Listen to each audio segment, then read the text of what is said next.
Hello, my name is Rodrigo Quintanilla. I go by Quinn. That's my artist name. Um, I do graffiti. I do murals. I do paintings. I do drawings. For the past, I want to say like 15 years, I've just been doing art. That's it. Like I just decided I was going to be an artist, and that's all I've been focusing on. I do teach children also how to paint and adults as well. Um, and my goals are actually to create my own podcast also. I've already started it. It's called The Art of Travel. I've only done 3 episodes, but I'm working on doing the fourth one here with a local artist. I used to have a 9 to 5 job in Laredo, and I say 9 to 5, but it really was like 6 to 6. And I worked with my dad. We used to run this trucking company in Laredo for CR England. It's a refrigerated load company out of Utah, actually, and they started their operation in Laredo with my dad. So my dad brought me in 5 years after he was working there, and I mean we built up that whole company by ourselves. And it was interesting because there was a lot of things that I didn't even know about my dad. I didn't even know he spoke English. Like I knew he understood it, but I had no idea he spoke English.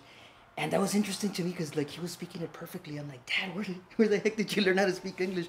But I noticed that every time I was at work, I would draw in my work notes. I was always drawing. And it was like an outlet because I was so frustrated with all the tension because truck driving is like a very tense business, especially in Laredo because like you're waiting on loads crossing from Mexico or going back into Mexico. So there's like a lot of phone calls going on and then the bridge traffic and everything. So I was always drawing. And I noticed that back then all my artwork was very, it had some tension to it. Like it was very, there was like very scratchy cross hatchings going on there. And the themes were also like very emotionally painful. Like I could see it in there. And I was on autopilot. I wasn't even thinking about when I was drawing it. And after working for that company for 15 years and my dad for 20 years, I saw how they just fired my dad to give me his position and without his pay. And I realized I was like, man, we're just a number here. They don't care. Like they fired my dad just like that. And I'm like, I'm gonna be next in a couple of years. Like if I think about it, some other young guy's gonna show up and take my position and they're just gonna get rid of me. So I'm like, you know what? Screw this. I'm gonna become an artist. And when I told my parents at first, my mom started crying. She's like, "No, you don't know what you're doing, right? Don't do that." And I'm like, "You don't get it. Like, all this time that I've been drawing at work is like the inner me screaming, like, let's get the heck out of here. Let's do something with this artwork." And I wanted to come here to Austin actually because Austin, like to me, was like the mecca of art here in Texas.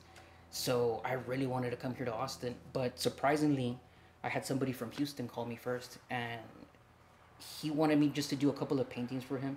So I ended up going to Houston, and I had like $400 in my pocket. I'm like, you know what, screw it, I'm just gonna do it. Drove to Houston, and I eventually stayed there for 7 years just doing art. But I started just doing art, and it was really difficult in the beginning because when people see you hungry, they offer you less for your artwork. So they're like, I'll give you $300 for that $1,000 painting. And since you don't have a job or any other form of income, you're like, screw it, I need it. So I'll sell you that $1,000 painting for $300. So it was rough in the beginning, but then once I found like painting with a twist, I started doing painting with a twist, and I've been doing it since 2014, just teaching adults how to paint. Yes, like my dad actually paints, my brother paints, so they were my heroes. I always wanted to learn to become a better artist. My dad likes to paint cars. My brother likes to do more like computer artwork. This is back when like 3D animations were barely coming into the market, and so my brother started getting really into that. And to me, they were always my heroes because my brother's 4 years older than me, so he was way more talented than I was. So I was always striving to be better than him. So I was always drawing. And it was funny because I would draw something and I would take it to my parents and be like, hey, look, check this out. And they're like, oh, you messed up there. No, that doesn't look like him. No, yeah. I would start all over and I'd be like, crap. And I would just throw it away and start all over again. And then I'd show it to my brother and he's like, well, that doesn't look like that. You should have done this. You should have done that. I'm like, crap. I would throw it away, start all over again. But then I would show it to my friends and my friends would be like, man, that's awesome. You're the best artist I know. I know. And I'm like, yeah, right. Like this is awesome, right? And it just frustrated me that there was no balance. I could not have my parents like something and my friends like it at the same time. Like it was always like a push and tug from both sides. So then one day I just said, you know what, screw this. I'm just gonna draw for myself. and I don't care what anyone else thinks about it. I'm gonna do it just for myself because it's impossible to have everyone happy about one particular thing.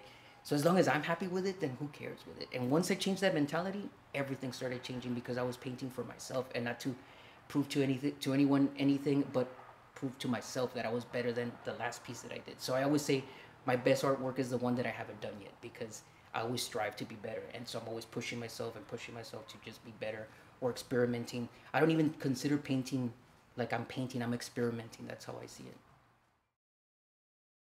A lot of inspiration comes from like dreams.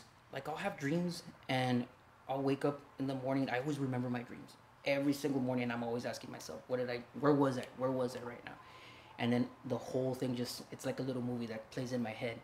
And I kid you not, like I've been in dreams where I see paintings on the wall and I start staring at them. Like I'm like, remember this for tomorrow. And I thought that was unique because when I was younger, I didn't want to use that as inspiration because I wasn't conscious when I was coming up with the idea. So I felt it was cheating. I'm like, no, no, no. I need to be awake when I have these ideas, or else it's not fair. Like I'm cheating.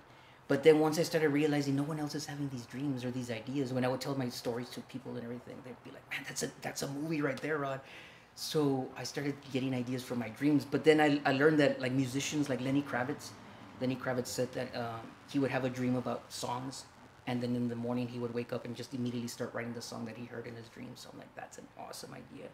So I get a lot of ideas from dreams. I also get ideas from just staring at stains on the floors. Like when I was a kid and I would go to my grandparents' house, like my parents would drag us to our grandparents' house. It was just adult talk. So like as a kid, you're just there like all impatient and everything. But I would stare at each one of the tiles that my grandparents had on the floor, and each tile was a different drawing in my head because I would see it and I'm like, well, that one looks like a dragon. Oh, that looks like an elephant. Oh, that looks like a little pig or something. And I kept on thinking, are they really there? Or is it just my imagination? Will they still be there the next time I show up? Or will I have forgotten that they were even there and they're going to become something different? No, they were always there. So I was always like, I even wanted to tell my brothers and sisters, but we couldn't talk in front of my parents and my grandparents and interrupt them. But I was like, yeah, that's the dragon again. Look, that's the elephant again. Oh, yeah, the pig's still there. So to me, that's how it entertained my brain. Like I would always be staring at each of the tiles, and sometimes I would even want to move from where I was sitting because we would usually sit in the same position. My mom, my dad, my sister, my brother, and me. And then I'd be like, no, I want to sit on this side so I can see what's on that side. So I would just get ideas from the stains on the tiles or like the patterns on the tiles. And just like how kids look at clouds and they get ideas just by staring at clouds, that's a great way to get ideas. But when I'm like completely blank, I have no idea what to paint or draw, I can start with just a dot and I'll start staring at the fibers of the paper. And as I stare at the fibers of the paper, based off that dot, I can keep on going and keep on going. So a lot of inspiration is just the moment, the stains. Music too. Music, if I'll hear a song, the song will inspire me to paint something or draw something. So like everything is inspiration. When I hear people say that they have artist block, I really think like you're really not using your imagination, dude. Like there's inspiration everywhere, dude. It depends on what I'm gonna paint. Like for this tiger that I have behind me, I did look up a picture, but just to get like the basic concept of the tiger's face, you know. And then once it was done, I'm on autopilot. And this new style that I've been working on is like the pixelated style.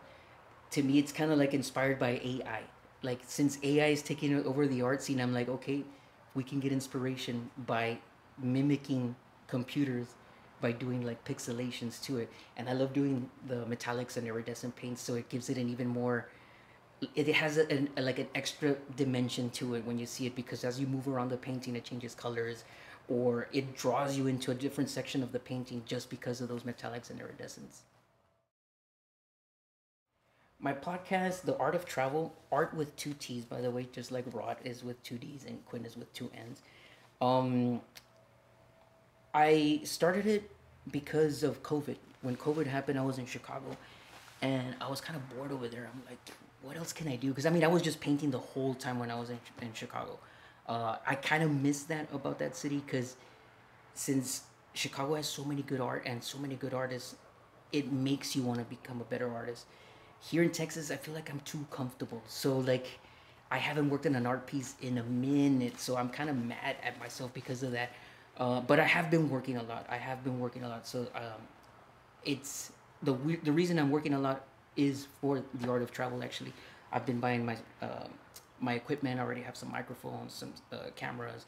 I got my 360 camera now too as well. I got some headphones, and now that I even bought solar panels because I want to take the art of travel on the road. This is why I'm working my butt off in summer. I want to buy like a used FedEx truck or a UPS truck and spray paint it. I want to like get it all graffitied up from the outside and make it into like a little tiny home. So it'll be my mobile studio, and that way I can go to each different city where I know artists and go to their hometown, and that way I don't have to get a hotel or anything like that. I can just go to their hometown, interview them there, take pictures of them working or around the city, and make the whole have everything there so I can just edit everything on the truck and everything on the road, and see where the road takes me. Like I know people now from everywhere around the United States, so that's awesome. Like I have a couple of friends in Georgia that I want to go interview. I have some friends in Massachusetts. I have some friends in New Orleans now. Memphis, I do a once a year mural festival. That's where I've met a lot of artists from all over the United States. So yeah, like I've been connecting with people from all over the United States, and I want to go to their hometown and do a podcast with them.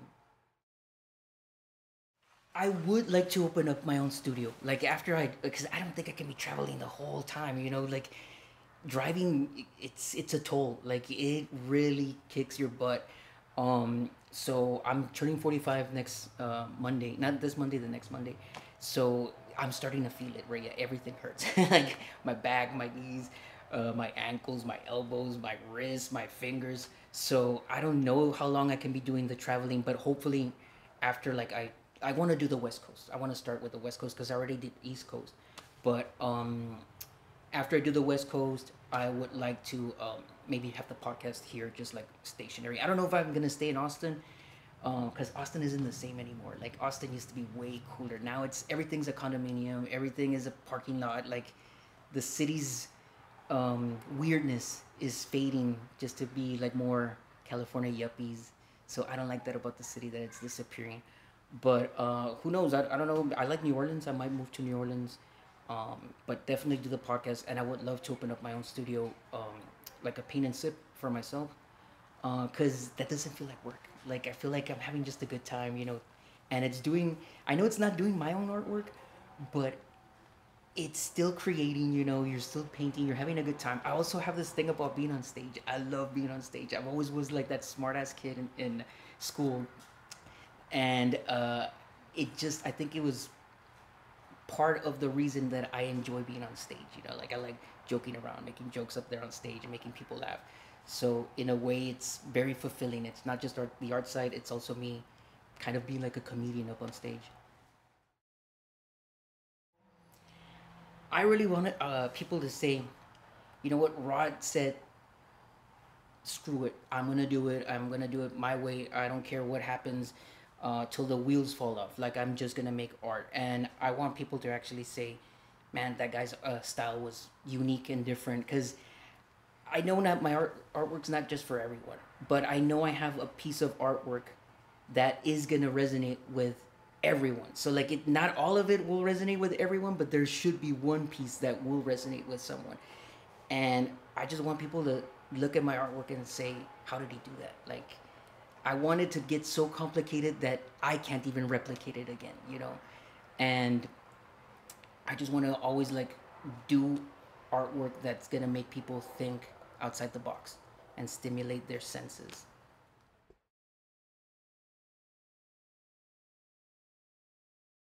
Brought to you by Delali Artworks.